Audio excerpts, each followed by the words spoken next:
திருப்பத்தூர் மாவட்டம் விஷமங்கலம் பகுதியைச் சேர்ந்தவர் குப்தா.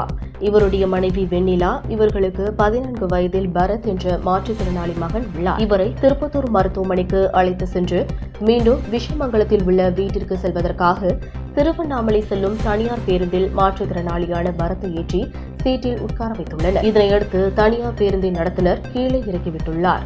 இதனால் ஆத்திரம் அடைந்த மாற்றுத்திறனாளி பரத்தின் தாயார் வெண்ணிலா மற்றொரு பேருந்தில் வந்து விஷமங்கலம் பகுதிக்கு வந்து சாலையில் கல்லை வைத்து கையில் பெட்ரோல் கேனுடன் வந்ததால் பரபரப்பு ஏற்பட்டது. இதனையடுத்து விரைந்து வந்த திருப்பத்தூர் கிராமிய போலீசார் சாலை மறியல் போராட்டத்தில் ஈடுபட்டவர்களிடம் பேச்சுவார்த்தை நடத்திய ஆய்வாளர் ரேகாமதி நடவடிக்கை எடுப்பதாக கூறியதால் அனைவரும் கலைந்து சென்றனர். இதனால் அப்பகுதியில் சிறிது நேரம் பரபரப்பு ஏற்பட்டது. திருப்பத்தூரில் இருந்து ரிப்போர்ட்டர் வெங்கடேசன். எங்களுக்கு எந்த வசதியும் கிடையாது.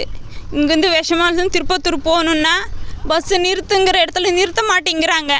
ரூல்ஸ் பேசுகிறாங்க, கவர்மெண்ட்டாக இருக்கட்டும் ப்ரைவேட்டாக இருக்கட்டும். அப்போ நாங்கள் அந்த குழந்தைய எப்படி நாங்கள் தூக்கிட்டு போகிறது தூக்கிட்டு வர்றது எங்களால் முடியல. அதையும் மீறி நாங்கள் தூக்கிட்டு வந்தால் பஸ்ஸுக்குள்ளே ஏற்றி உக்கார வச்சா இறக்குமா கீழே திருவண்ணாமலை தான் பஸ்ஸு தான் ஏறணும், அந்த ரூட்டில் போகிறவங்க தான் ஏறணும், ஃபுல் டிக்கெட் ஆனால் தான் லாஸ்ட்டில் தான் ஏற்றுவேன், ஏறக்கூடாதுன்னு உக்காந்த குழந்தைய இறக்கி கீழே விட்டுட்டு அடிக்க வராங்க.